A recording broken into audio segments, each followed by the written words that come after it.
오늘 아침 7시 10분쯤 대구 포정동에 있는 사우나에서 불이 나 지금까지 2명이 숨지고 60여 명이 연기를 마셔서 치료받았습니다. 소방당국은 목욕탕에 있는 건물 4층 대전반에서 불이 시작된 것으로 보고 조사하고 있습니다.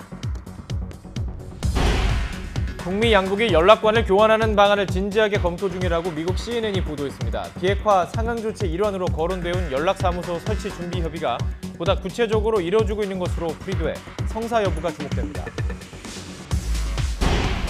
문희상 국회의장이 조금 전부터 5당 원내대표와 만나 국회 정상화 방안을 논의하고 있습니다. 일단 국회를 정상화하자는 민주당과 손혜원 의원 국정조사를 요구하는 한국당의 입장차가 좁혀지지 않아 정국을 풀기는 쉽지 않을 전망입니다.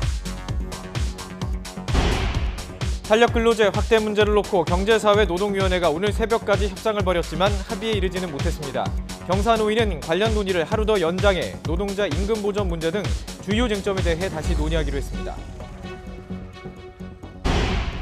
노조활동 부당 개입 혐의로 기소된 김장겸, 안광한 전 MBC 사장 등 4명에 대한 1심 선고가 오늘 내려집니다. 김 전 사장 등은 승진 대상자 선정 과정에서 노조원들을 배제하는 방식으로 노조 활동에 부당 개입한 혐의 등을 받고 있습니다. 현재 서울 등 수도권과 강원 등에서 대설주의보가 내려진 가운데 많은 눈이 내리고 있습니다. 중부에는 오후 늦게까지 최고 10cm가 넘는 눈이 내릴 것으로 예상됩니다. 눈과 비는 낮에 서해안부터 그치기 시작해 퇴근길에는 대부분 개겠습니다. 시청자 여러분 안녕하십니까? 2월 19일 화요일 뉴스앤 이슈 시작합니다. 오늘 새벽부터 수도권에 계속해서 눈이 내리고 있습니다. 시민들이 자가용 사용을 자제하면서 대중교통을 이용하는 분들이 늘었습니다. 네, 오늘 최고 10cm가 내린다는 예보여서 시내교통 온종일 혼잡할 것으로 예상되고 있습니다. 현장에 나가는 취재기자 연결해 보겠습니다. 박기환 기자. 네, 서울 신도림역입니다. 네, 오늘 대중교통 이용하는 분들 많을 텐데요. 지금도 조금 혼잡한 이런 상황입니까? 네, 그렇습니다. 이곳에는 큰 눈이 올 거라는 소식을 듣고 지하철을 이용하려는 사람들로 평소보다 더 붐비고 있습니다. 신도림역의 경우 평소보다 이용자가 10% 이상 늘었습니다. 오늘 새벽부터 내리기 시작한 눈은 잠시 소강 상태를 보이다가 8시부터는 보시는 것처럼 한방 눈이 계속 내리고 있습니다. 기온은 크게 떨어지지 않았지만 군데군데 얼어붙은 곳이나 그런 곳이 있어서 이제는 도로 위 눈이 일부 쌓이고 차들이 아직 보이는데 다행히 누구의 교통사고가 없는 것으로 파악됐습니다. 강변북로 등 주요 도로마다 차량이 서행하면서 평소보다 속도를 내지 못하는 상황입니다. 지난주 예보보다 일찍 내린 눈으로 출길이 큰 혼란을 빚었는데요. 오늘은 당국의 대응이 빨리 시작됐습니다. 서울시는 제설 비상근무 2단계에 들어가 강변북로 등 주요 간선도로에 제설제를 뿌리는 작업을 모두 마쳤습니다. 또 한편도로에도 작업하고 있습니다. 오늘은 조금 붐비더라도 버스나 지하철 등 대중교통을 이용해 조금 더 빨리 움직이는 편이 좋겠습니다. 그나마 퇴근길에는 눈이나 비가 모두 그칠 것으로 예보가 되어 있어서 큰 정체는 없을 것으로 봅니다. 지금까지 서울역에서 YTN 박기환입니다. 네, 자 신도림역에 나가 있는 취재기자 연결해봤는데요. 저희 중계차 연결 상황이 좀 좋지 못했습니다. 시청자 여러분의 양해 부탁드리겠습니다. 자, 보신 것처럼 지금 한방눈이 쏟아지고 있습니다. 서울 등 중부지방에는 현재 대설주의보가 내려져 있는 이런 상황인데요. 눈은 오후 늦게 점차 그칠 것으로 보입니다. 네, 자세한 상황 현장 연결해서 또 알아보도록 하겠습니다. 박현실 캐스터. 네, 광화문에 나와 있습니다. 네, 아직도 눈 많이 내리고 있는데요. 지금까지 서울에 얼마나 내렸습니까? 네, 서울은 오전 8시부터 한방눈이 펑펑 쏟아지기 시작했는데요. 현재 2.4cm의 적설량을 기록하고 있습니다. 오후부터는 눈이 조금씩 약해질 것으로 보고 있습니다. 하지만 여태 내린 눈이 이면도로는 그대로 쌓여서 도로가 미끄러우니까요. 낙상사고에 각별히 주의하셔야겠습니다. 오전 10시를 기해 충청 내륙의 대설특보는 대부분 해제됐습니다. 지금은 서울을 포함한 수도권과 강원 남부, 경북과 충북 북부 내륙에 대설주의보가 발효 중인데요. 오전까지는 주의가 필요합니다. 지금까지 충청과 경기 지역에 가장 많은 눈이 쌓였습니다. 충남 당진에 5.5cm, 수원 권성구에 3.7cm, 서울은 2.4cm의 적설량을 보이고 있습니다. 남서쪽에서 기압골이 유입되는 가운데 상층에서는 차가운 공기가 남하하면서 중부지방을 중심으로 눈구름이 만들어지고 있습니다. 오늘 오후 늦게까지 서울 등 수도권과 강원 영서에는 1에서 3cm가량의 눈이 더 오겠고요. 강원 산간에는 최고 5cm의 눈이 쌓이겠습니다. 눈비는 낮에 서해안부터 그치기 시작해서 퇴근길에는 하늘이 대부분 개겠습니다. 중부지방의 많은 눈으로 교통이 무척 혼잡합니다. 운전자는 속도를 절반으로 줄이고 보행자는 보폭을 절반으로 줄여서 안전하게 이동하시기 바랍니다. 지금까지 광화문에서 YTN 박현실입니다. 네, 오늘 아침 7시 10분쯤 대구 포정동 목욕탕에서 불이 났습니다. 2명이 숨지고 60여 명이 다쳤습니다. 현장에 취재 기자 나가 있습니다. 이윤재 기자. 네, 대구 포정동 사우나 화재 현장에 나와 있습니다. 예, 자, 인명피해까지 발생한 상황인데요. 지금 이 시각 현재 상황 전해주시죠.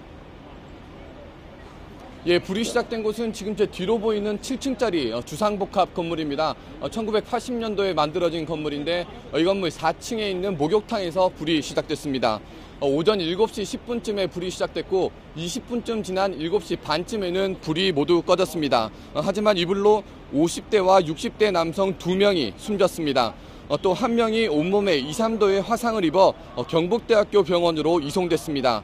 화재 당시 목욕탕에는 20명 정도가 있었던 것으로 추정되는데 숨진 사람들과 중상자는 모두 4층 남탕에서 발견됐습니다. 불이 난 건물은 7층 규모로 1, 2층에는 식당 등 상가가 들어서 있고 5층에서 7층까지는 107세대가 사는 아파트가 있습니다. 여기 사는 주민들도 대부분 대피한 것으로 알려졌습니다. 이 때문에 대피하는 과정에 큰 혼란이 빚어졌고 60명 정도는 연기를 마셔서 치료를 받고 있는 것으로 확인됐습니다. 불이 나자 소방당국은 대응 1단계를 발령하고 소방차 50여 대와 소방관 등 140여 명을 동원해 진화에 나섰습니다. 경찰과 소방당국은 사상자가 더 있는지 현장을 확인 중이고 목격자 진술 등을 토대로 정확한 사고 원인을 조사할 계획입니다. 지금까지 대구 포정동 화재 현장에서 YTN 이윤재입니다.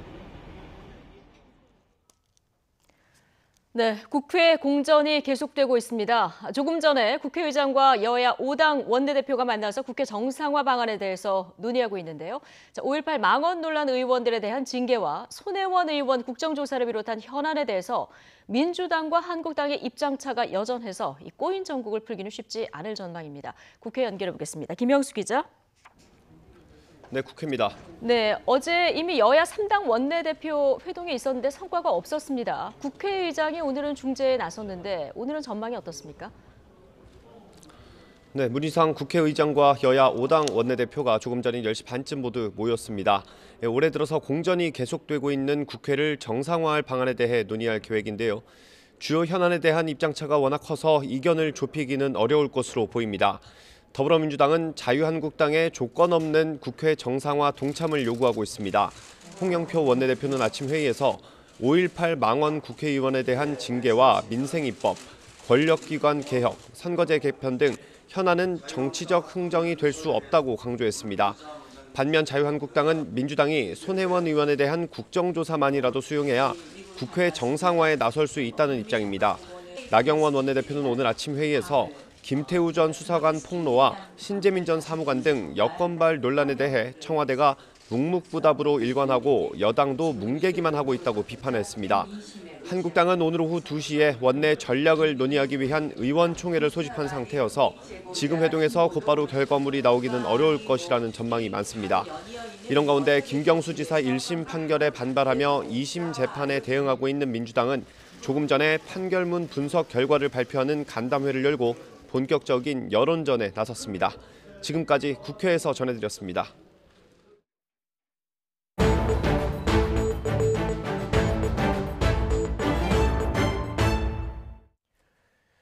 (2차) 북미 정상회담이 여드레 앞으로 다가온 가운데 북미가 물밑 의제 조율에 한창인데요. 북미가 서로 연락관을 교환하는 방안을 검토 중이라는 보도가 나왔습니다. 실제 합의에 이른다면 북미 간 공식 외교관계 수립의 신호탄이 될 것으로 보여서 주목되고 있습니다. 워싱턴 특파원 연결해서 자세한 이야기 나눠보도록 하겠습니다. 김희준 특파원. 네, 워싱턴입니다. 네, 이 북한과 미국이 연락관 교환 방안을 검토 중이다, 이런 보도가 나왔군요.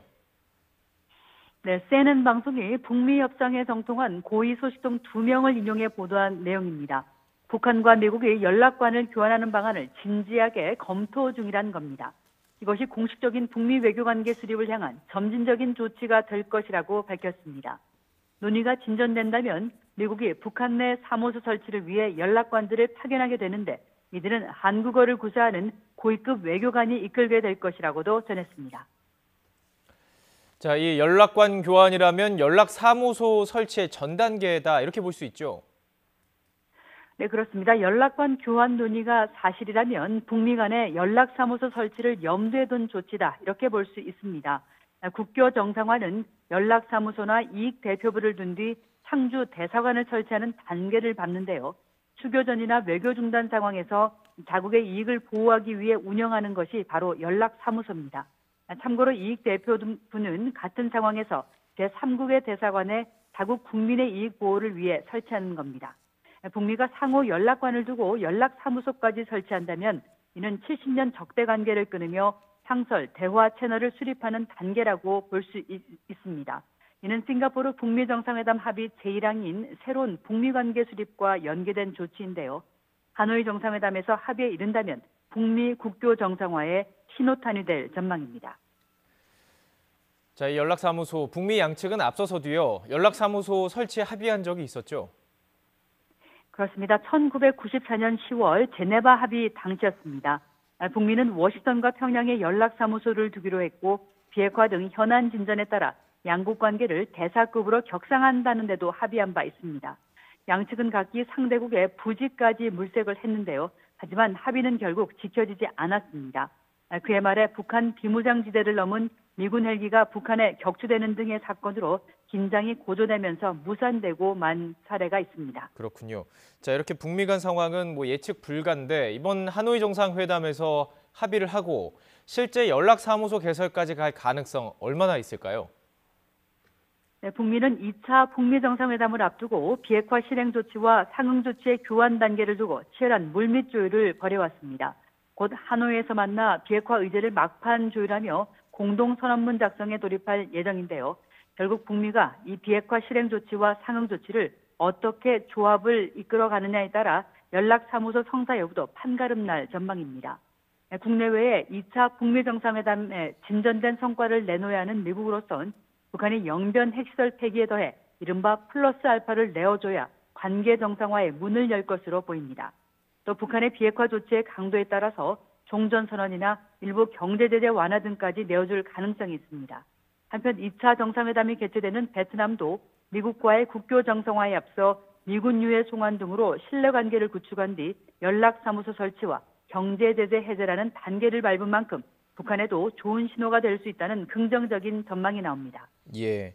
자, 하지만 그 북한 측에서는 사실 종전선언이나 체제 안전 보장 문제보다 이 제재 완화, 경제 제재 완화에 더 관심이 크지 않겠습니까?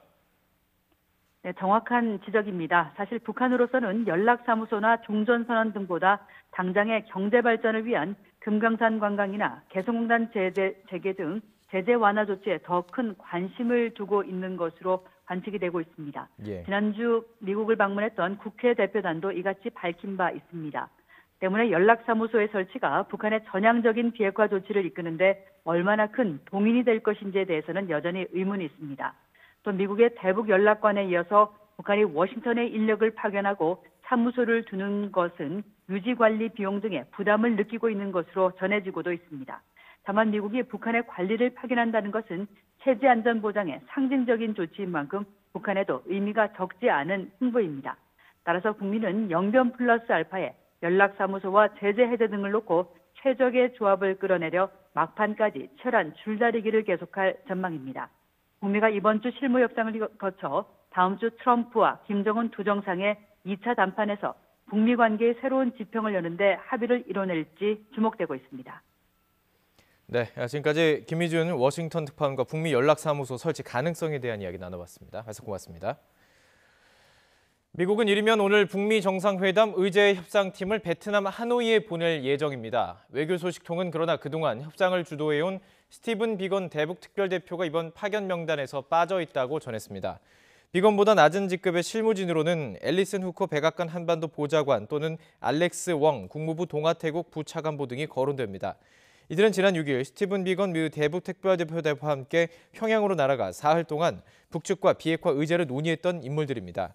북측의 하노이 현지 협상 상대로는 박철 아시아태평양 평화위원회 부위원장 등이 꼽히는데 이처럼 낮은 단계 실무 접촉으로는 실질적인 협상이 이뤄지긴 어렵다는 관측이 높습니다. 북미 양측의 특별대표인 김혁철과 비건의 하노이행 일정은 아직 알려지지 않고 있습니다. 노조 활동에 부당 개입한 혐의로 재판에 넘겨진 김장겸 전 MBC 사장 등에 대한 1심 결과가 오늘 나옵니다. 지난해 6월 첫 공판 당시 재판부는 세간의 관심을 끄는 사건이라며 정치적 색깔 없이 오직 법리에 의해서 판단하겠다 이렇게 밝혔는데요. 오늘 어떤 판결이 내릴지 관심입니다. 자세한 내용 취재기자 연결해서 들어보겠습니다. 김우준 기자. 네, 사회부입니다. 네, 김장겸, 안광환 전 사장 포함해서 이명박, 박근혜 정부 시절 MBC 임원진 4명에 대한 1심 판결 오늘 모두 나오는 거죠? 네, 그렇습니다. 서울 서부지방법원은 오늘 오후 2시 반에 노조법 위반 혐의를 받는 김장겸, 안광환 전 MBC 사장과 권재홍, 백종문 전 MBC 부사장 등 4명에 대한 1심 판결을 내릴 예정입니다. 검찰은 지난해 1월 이들 4명을 노조원 부당전부와 노조 탈퇴 종용 등 노동조합법 위반 혐의로 불구속 기소했습니다. 안광환 전 사장은 지난 2014년 MBC 대표이사 시절 당시 김장겸 보도본부장과 함께 MBC 제1노조 조합원 28명을 부당 전부한 혐의를 받고 있습니다. 이후 2017년 3월에는 김장겸 당시 MBC 대표이사가 백종문 전 부사장과 함께 제1노조 조합원 9명을 업무와 무관한 부서로 보냈는데요. 검찰은 이들 4명이 2015년 10월부터 2017년 3월까지 모두 9번에 걸쳐 노조조합원 37명에 대한 부당 인사를 내렸다고 보고 있습니다. 특히 안 전 사장과 김 전 사장은 2014년 임원회의 당시 본부장들에게 보직 간부들은 노조를 탈퇴하라며 지시에 따르지 않으면 인사 조처하겠다고 발언해 노조 탈퇴를 종용한 혐의도 받고 있습니다. 안 전 사장 등 4명은 재판 과정에서 모든 혐의를 부인했는데요. 이들은 근로자가 노조에 가입하려고 했다는 이유로 각 근로자에게 불이익은 준 적은 없다며 불이익을 당한 경우에는 노조원이라서가 아니라 인사권자 평가에 따른 정당한 인사 조치였다고 주장했습니다. 검찰은 지난달 열린 결심 공판에서 안광환 전 사장과 백종문 전 부사장에게는 징역 1년 6개월을, 김장겸 전 사장과 권재홍 전 부사장에겐 징역 1년을 각각 구형했습니다. 지금까지 사회부에서 전해드렸습니다. 종교가 아닌 다른 이유로 양심적 병역 거부를 인정한 법원의 판결이 나왔습니다. 비폭력, 평화주의 같은 신념을 병역 거부의 정당한 사유로 인정한 것입니다. 자세한 내용 취재기자 연결해서 알아보겠습니다. 이경국 기자. 네, 사회부입니다. 양심적 병역 거부와 관련해서 이례적인 법원의 판결이 나왔군요. 네, 그렇습니다. 지난해 11월입니다. 종교적 양심적 신념 등에 따라 병역을 거부하는 건 정당한 사유에 해당한다는 대법원의 판결이 있었습니다. 이후에 무죄 판결도 잇따랐는데 여호와의 증인 같은 종교적 양심을 근거로 내린 판결이었습니다. 하지만 이번 판결은 조금 달랐습니다. 지난 14일 수원지방법원에서 내린 건데요. 28살 A씨는 지난 2016년부터 지난해까지 11차례에 걸쳐 예비군 훈련에 불참해서 기소가 됐습니다. 예비군법과 병역법 위반 혐의가 적용됐습니다. A씨는 전쟁을 위한 군사훈련에 참석할 수 없다는 신념에 따른 것이라고 주장했습니다. A씨는 이미 현역으로 군복무를 끊는 데다 종교적인 이유로 훈련을 거부하는 것도 아니었습니다. 재판부는 A씨의 병역 거부가 양심에 의한 것인지 심리했는데 비폭력 그리고 평화주의 같은 신념을 정당한 사유로 인정했습니다. A씨는 폭력적인 아버지를 둔 가정에서 자라 어려서부터 폭력에 대한 경각심을 가졌고 민간인이 학살당하는 영상 등을 보며 생명을 빼앗는 것이 끔찍한 잘못이라는 신념을 갖게 됐다고 진술했습니다. 성인이 돼서 입대 거부를 결심했지만 주변의 설득으로 결국 군 생활을 시작했고 적에게 총을 쏠 수 없다고 확신한 뒤 회관 관리병으로 자원해 근무했습니다. 또 폭력에 시달리던 후임병이 탈영해 동료병사들이 처벌받는 일까지 목격하면서 A씨는 양심에 반해 타협하지 않기로 했습니다. 이에 따라 지난 2013년 제대한 이후 예비군 훈련에 모두 참석하지 않았는데 이로 인해 그동안 14번이나 재판을 받은 것으로 드러났습니다. 안정된 직장을 구할 수 없어 일용직 노동자로 일하며 생계를 유지해온 A씨. 유죄로 판단될 경우 훈련을 피할 수 있는 중한 징역형을 선고해달라고 재판부에 요청하기도 했습니다. 이 재판부는 A씨의 진술이 신념이 형성된 과정을 자세히 설명해 양심에 따른 정당한 사유에 해당한다며 결국 무죄를 선고했습니다. 지금까지 사회부에서 전해드렸습니다. 반도체 가격 하락 등의 영향으로 수출 물가가 석 달 연속 떨어졌습니다. 한국은행이 발표한 자료를 보면 지난달 수출 물가 잠정치가 82.95로 한 달 전보다 1% 하락했습니다. 이는 지난 2016년 10월 80.68을 기록한 이후 최저 수준입니다. 품목별로는 D램이 14.9%, 플래시 메모리가 5.3% 떨어지는 등 반도체 물가의 하락폭이 컸고 합금철 등 1차 금속 제품과 화학 제품도 부진했습니다. 수입 물가는 국제 유가 상승의 영향으로 0.1% 오른 84.98을 기록했습니다. 이주열 한국은행 총재는 제조업의 경쟁력을 높이는 건 우리의 생존 문제라고 해도 과언이 아니라고 강조했습니다. 이 총재는 서울 중구 한국은행 본관에서 열린 경제동향 간담회에서 제조업을 둘러싼 경쟁 환경이 더욱 치열해지고 있다면서 이같이 말했습니다. 이번 간담회는 경제학계 전문가와의 만남이었던 평소와 달리 주력 산업계 관계자와 의견을 나누는 자리였습니다. 이 총재는 최근 제조업의 경쟁 환경 변화가 우리에게 우호적이라고 보기는 어렵다면서도 적절한 대응 전략을 통해서 제조업이 재도약하는 기회로 삼아야 한다고 덧붙였습니다. 김혁철 북한 국무위원회 대미특별대표가 2차 북미 정상회담이 열리는 베트남 하노이로 가기 위해서 경유지인 중국 베이징에 도착한 것으로 전해졌습니다.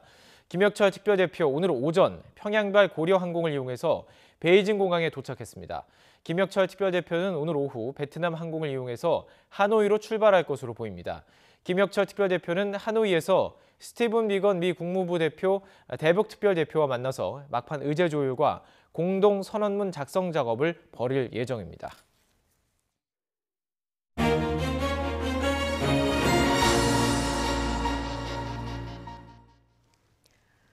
지난 2017년 3월 31일이었습니다. 철광석을 실은 초대형 화물선 스텔라 데이지호가 남대서양 해역에서 침몰하는 사고가 있었죠. 어제 드디어 항해 기록 저장 장치, 일종의 블랙박스가 회수됐다는 소식이 전해졌습니다. 지난 2년 동안 가장 간절하게 기다렸던 분들 역시 가족이겠죠. 실종 선원 가족으로 2년 전 2등 항해사였던 남동생을 잃은 분입니다. 허경주 스텔라 데이지호 가족대책위 공동대표 전화 연결해 보겠습니다. 자, 허경주 대표님 나와 계시죠? 네, 나와 있습니다. 예. 자, 사고가 난 지는 2년 가까이 됐는데요. 수색 사흘 만에 이 블랙박스를 찾았습니다. 자, 이 소식 듣고 좀 만감이 교차하셨을 것 같아요. 네, 처음 딱 블랙박스 회수했다라는 연락을 받았을 때는 정말 저랑 가족들이랑 같이 부둥켜 안고 엉엉 울면서 시간이 한참 흘러갔고요. 예. 그 다음에는 굉장히 여러 가지 생각이 한꺼번에 들더라고요. 처음에는 굉장히 중요한 기록인 증거 기록인 블랙박스가 회수됐다는 것에 대해서 안도감이 가장 크게 들었고 예. 또 그 다음에는 이렇게 3일 만에 회수가 되는데 이거를 2년 동안이나 질질 끌면서 왜 이렇게 힘들었을까 그런 생각이 들면서 참 허탈하기도 하고 예. 참 복잡했습니다. 안도감과 허탈감 동시에 느끼셨다는 것인데 왜 안 그러셨겠습니까? 근데 수색에 이르기까지 이렇게 빨리 찾을 걸 왜 이렇게 미뤄진 겁니까? 늦춰진 겁니까? 처음에 정부는 심해 수색을 해주지 않겠다는 입장이었었어요. 네. 사고가 나자마자부터 저희 가족들이 심해 수색을 요청을 했었는데 예, 침몰 그때 당시 당시부터요? 네, 침몰 네. 당시부터요. 그런데 예. 해군에서 저희 가족들에게 공식적으로 설명을 하기로는 심해 3,000m 이하 깊은 곳에 침몰했을 경우에는 심해 수색을 할 수 있는 기술이 없다라면서 안 된다고 했거든요. 근데 저희 가족들이 그게 뭔가 못 믿어서 구글 같은 곳에서 혹시 해외에서는 심해 수색에 성공했었던 선례가 있지 않을까? 검색을 많이 하다가 뭐 타이타닉호라든가 에어프랑스호라든가 미국의 화물선 엘파로호라든가 이런 심해 수색 성공 사례들을 많이 찾아냈어요.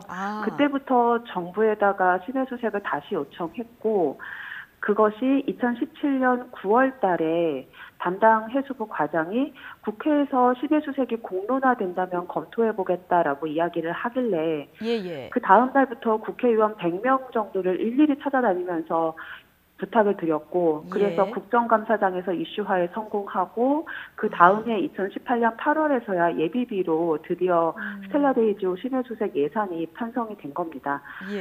참 오래 걸렸어요.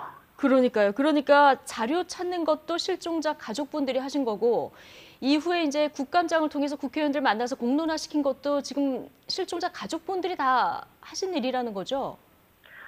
네, 저희 물론 시민들께서도 많이 도와주셨지만 네, 정부가 선제적으로 뭔가를 처리해주지는 않았었고요. 저희가 먼저 했습니다. 근데 결과적으로는 지금 수색 사흘 만에 이 블랙박스를 찾았거든요. 처음에 네. 이제 아까 말씀하시기로는 심해 3,000m까지 내려가서 찾는 기술이 우리는 없다 이렇게 설명을 정부로부터 들었다고 했는데 그럼 네. 이 수색이 가능한지 안 가능한지 여부도 제대로 정부가 안 알아본 겁니까? 저희가 알기로는 그렇습니다. 나중에서야 정부가 해명을 다시 하기로는 국내 해군의 경우에는 3,000m까지밖에 잠수를 할 수 없다라고 했는데요. 예. 그것도 정확하지 않은 것이 우리나라에는 심해 6,500m까지 잠수할 수 있는 해미레라는 심해 무인 잠수정을 보유하고 있어요. 예. 그런데 해군에서는 안 된다고 했는데 네. 해수부 산하의 해양과학기술원에서는 6,500m까지 잠수할 수 있는 무인 잠수정을 가지고 있었고 이런 예. 식으로 말이 서로 어긋났던 거죠. 예. 이번에 블랙박스를 회수한 업체는 그럼 외국 업체입니까? 네, 미국의 오션 인피니티라는 업체고요. 예. 그 작년에 아르헨티나 잠수정 사라졌을 때 그 잠수정을 수색하는 데 성공했던 업체입니다. 예. 그 전에는 말레이시아 항공기 추락 사건도 수색에 참여를 했었다고 해요. 예. 이 업체는 그러면은 정부에서 선정을 한 거죠? 네, 정부에서 국제 입찰 공고를 조달청을 통해서 냈었고요. 예. 작년 10월에 한 번 유찰되는 사태가 있었습니다. 해외에는 이런 심해수색 업체가 여러 개가 있음에도 불구하고 이번 심해수색 예산이 너무 적게 짜여졌대요. 예. 그래서 한 번 유찰이 되었었는데 정말 운이 좋게도 이 오션 인피니티라는 회사가 그 금전적인 이득보다는 가족에 대한 인도적인 부분과 그리고 예. 자신의 회사가 크게 수색에 성공했던 실적이 아직 없어서 그 실적을 만들고 싶어서 네. 마이너스가 예상됨에도 불구하고 자원을 해줬고요. 그래서 오션 인피니티와 정부가 계약을 진행하고 예. 올해 수색이 시작이 된 겁니다. 그렇군요. 어쨌든 지금 마지막 희망을 찾으신 건데요. 지금 선박 항해 기록 저장 장치 VDR이요. 편의상 이제 블랙박스로 부르겠습니다. 이 블랙박스 회수 소식은 어떤 경로를 통해서 들으셨습니까? 그 심해수색 선박에는 현재 가족 대표 중에 한 명이 승선을 해 있습니다. 네. 그 사람을 통해서 먼저 연락을 받기는 했는데요. 예. 이것이 완전히 확인되기 전까지는 저희도 함부로 언론이나 이런 데 공표를 할 수가 없어서 그렇죠. 기다리고 있었고요. 예. 나중에 정부 측으로부터도 한 번 더 확인을 받고 언론에 보도가 나간 걸로 알고 있습니다. 그렇군요. 지금 그럼 현장에서 수색 작업이 한창일 텐데요. 남아공에 있는 그 수색선에 우리 정부 측, 아까 가족은 한 분이 계시다고 그랬고요. 우리 정부 측에서는 누가 가 있습니까? 정확하게는 우리 정부에서는 아무도 타지 않았습니다. 사실 이 점이 조금 아쉬운 점인데요. 정부 외교부가 측에서 아무도 안 가 있습니까? 정부 공무원들은 아무도 탑승하지 않았고요. 예. 그 말고 이제 한국해양과학기술원과 선박해양플랜트 연구소에서 각각 민간인 연구원 박사급으로 두 분이 타신 걸로 알고 있어요. 연구원 두 분이. 네. 예. 이게 국가 예산을 들여서 심해수색을 하는 건데 당연히 공무원들이 그 현장 감독의 의무가 있다고 합니다. 그런데 예. 공무원이 아무도 가지 않았던 것은 조금 문제가 있다고 생각을 해요. 예. 저희는 외교부가 조금 더 책임 있는 자세로 심해수색을 진행해줬으면 좋겠다라는 바람을 계속 가지고 있습니다. 이 부분이 조금 아쉽다. 네. 네, 이런 말씀을 해주셨는데요. 저희에게 이제 사진 몇 장을 보내주셨는데요. 어제 그 네. 회수했다고 전해진 이 블랙박스 사진도 저희가 이제 볼 수 있었고요. 사진을 좀 주시면 저희 YTN 화면 지금 보고 계십니까? 아니요. 그렇진 않습니까? 그럼 제가 들은 설명으로 좀 설명을 드리면 지금 저희가 보여드리고 있는 것이 이제 블랙박스 사진이고요. 이게 회수된 블랙박스 사진이고요. 무인 잠수정 사진도 지금 보여드리고 있습니다. 그리고 맨 처음에 주셨던 사진을 다시 한번 주시면 이 블랙박스를 회수하는데 무인 잠수정이 이제 내려간 이런 상황인데요. 맨 앞에 주셨던 사진으로 좀 이제 돌아가 보면 저희 그 블랙박스를 회수한 것이 무인 잠수정이 내려가서 이 갈고리 같은 걸로 이렇게 집어서 이렇게 올린 이런 상황인 겁니까? 지금 네, 나오고 맞습니다. 있네요. 예. 그렇군요. 지금 시청자분들 그 이해를 돕기 위해서 저희가 이제 설명을 드리고 있었는데요. 지금 보시는 저 블랙박스를 이제 회수를 한 겁니다. 선체 수색 작업을 하는 중요한 이유가 이 원인 규명을 하기 위한 거 아니겠습니까? 네, 맞습니다. 그렇죠. 이 왜 사고가 났는지 이걸 밝혀내려면 이 블랙박스 안에 있는 선원들 간의 대화 내용이 어떤 내용이 있을까? 이게 굉장히 중요한 역할을 할 텐데 이 블랙박스 분석에는 시간이 얼마나 걸린다 이렇게 얘기를 들으셨습니까? 블랙박스는 최소한 시간이 한 달 정도에서 길게는 몇 년까지 걸릴 수 있다고 해요. 예. 그렇지만 아무리 그것이 물속에 잠겨 있어서 혹시라도 방수가 제대로 안 되고 침수가 됐다고 하더라도 예. 데이터를 복원할 수 있는 기술은 충분히 있다고 합니다. 아, 그리고 블랙박스 안에는 침몰하기 직전 12시간 동안에 조타실 내에서 선원들이 어떤 대화를 했는지라든지 항해 기록이라든가 선박의 전반적인 컨디션 같은 것들이 다 기록이 돼 있대요. 예. 그래서 그것을 복원해낼 수 있다면 어떤 상황에서 어떻게 배가 침몰하게 된 것인지 예. 육성으로도 확인이 가능할 거고 선박의 다양한 기록들 가지고도 그 침몰 원인을 밝혀내는데 굉장히 큰 역할을 할 걸로 알고 예. 있습니다. 이 블랙박스가 한 대 더 있다고 들었습니다. 이건 아직 못 찾은 거죠? 네, 스텔라데이즈호에는 블랙박스가 조타실 안에 한 대가 고정이 돼 있고요, 벽면에. 예. 그리고 또 하나는 그 조타실 옥상 쪽에 하나가 고정이 되어 있었어요. 네. 이번에 발견한 것은 옥상에 있었던 캡슐형 블랙박스고요. 선체 내에도 하나가 더 있는데 저희는 이 블랙박스 회수된 것이 혹시라도 데이터가 훼손돼 있으면 안 되니까 예. 이왕 심해수색을 하는 김에 또 하나의 나머지 블랙박스까지 회수해서 혹시 모를 위험을 좀 대비했으면 좋겠다라고 강하게 요청을 하고 있는 중이고요. 예. 업체에서도 크게 문제가 있지 않은 한 회수를 해보겠다라고 노력을 하겠다라고 한 상태입니다. 예. 이게 이제 좀 빠른 시간 안에 잘 복구가 돼야 될 텐데요. 이 네. 사고 원인 관련해서요. 현재 선박업체 회장 그리고 관계자들에 대해서 검찰 수사도 지금 진행되고 있는 이런 상황입니다. 지난 8일 재판에 넘겨진 이런 상황인데 지금까지 수사 내용을 보면은 이 선박업체 측에서 심각한 선체 변형이 있다는 걸 알고도 보강을 하지 않았다 이런 의혹이 지금 제기가 되고 있거든요. 이 이유에 대해서 뭔가 많은 분들 얘기를 들어보셨을 텐데 어떻게 파악을 하고 계십니까? 일단은 처음부터 선사가 이렇게 선체 변형에 대해서 알고 있었음에도 불구하고 사고가 난 직후에는 가족들에게 설명을 할 때 네. 날씨에 대한 이야기가 없이 선박이 이렇게 큰 선박은 날씨 때문에 침몰하지는 않는다라고 선사 회장이 직접 가족들에게 인정을 했었어요. 아, 그렇지만 6개월 정도 지나고 난 후에 갑자기 말이 바뀌었습니다. 어떻게요? 날씨 때문에 악천후 때문에 침몰한 것이다라고 말을 바꾸더라고요. 아, 저희는 그것이 보험금 문제랑 관련이 있다고 생각을 해요. 날씨 때문이라고 하면 선체 보험금 440억을 수령할 수가 있고요.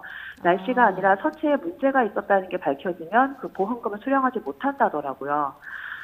그럼에도 불구하고 이번에 기소가 될 때는 선체 변형이 인정되는 쪽으로 기소가 된 걸로 알고 있는데요. 예. 블랙박스가 회수가 되면 그 안에 담겨있는 정보들을 가지고 충분히 분석이 가능할 걸로 생각이 되고 예. 또 블랙박스 이외에도 선체가 침몰해 있는 모습과 그 선체가 절단되어 있는 부분을 정밀하게 촬영을 한대요. 그 촬영본을 가지고 3D 모자이크 기법을 통해서 배를 입체적으로 구현을 해낸다고 합니다. 예. 그러면 그 모습을 분석을 했을 때 어느 부분에 어떻게 힘이 쏠려서 배가 절단된 것인지 선체의 침몰 원인이 정확하게 나온다더라고요. 그렇죠. 그래서 블랙박스뿐만 아니라 남아있는 수색 작업 중에서 이 선체 촬영도 앞으로 해야 될 작업 중에 하나인데요. 이런 것들을 다 진행이 된다면 아마 침몰 원인을 밝히는 데 큰 역할을 할 것 같습니다. 예. 일단 뭐 원인 설명 관련해서 회사 설명은 좀 왔다 갔다 했다 이런 얘기를 앞서 들려주셨고요. 이번에 그렇기 때문에 이래저래 지금 블랙박스 복구가 굉장히 중요한 이런 상황인데 실종자 22명 가운데서 한국 사람이 8명이었거든요. 이제 동생분들 포함해서 8명이었었는데 지금 선체 수색과 함께 이제 실종자 수색 작업도 진행이 돼야 되는데 이건 어떻게 진행이 됩니까? 일단 처음에 수색 당시에 2017년 사고 직후 수색 당시에 예. 구명벌 2척이 발견되지 않은 채로 수색이 종료가 됐었어요.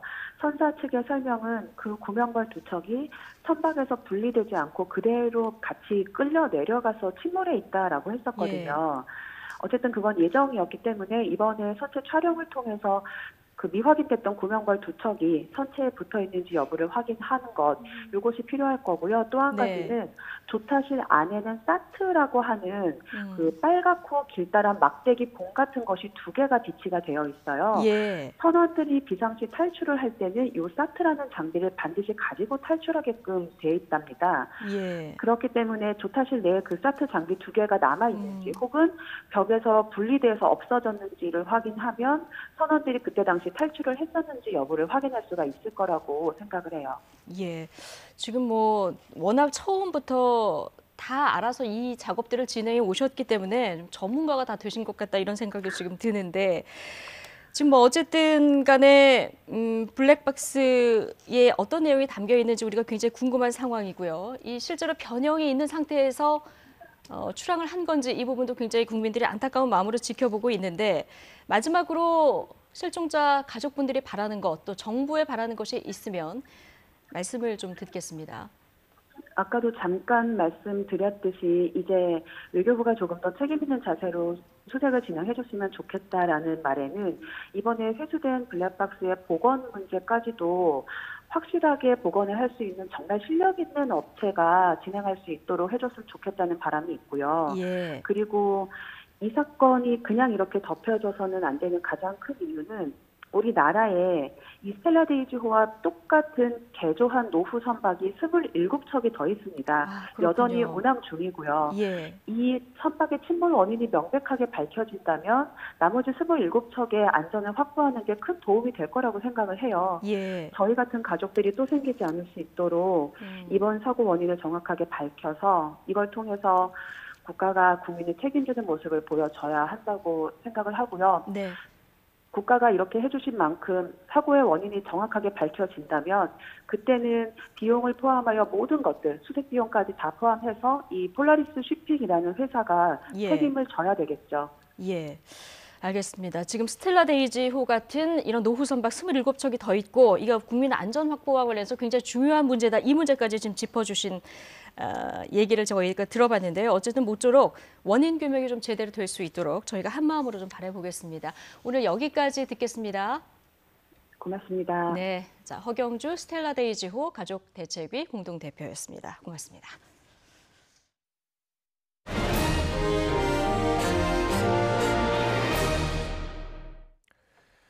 최근 강화된 불법 사이트 차단 조치를 두고 논란이 뜨겁습니다. 사실상 인터넷 검열이 아니냐는 반발에 정부는 단순한 차단 조치라면서 적극적으로 설명을 하고 있는데요. 김평정 기자가 쟁점 짚어봤습니다.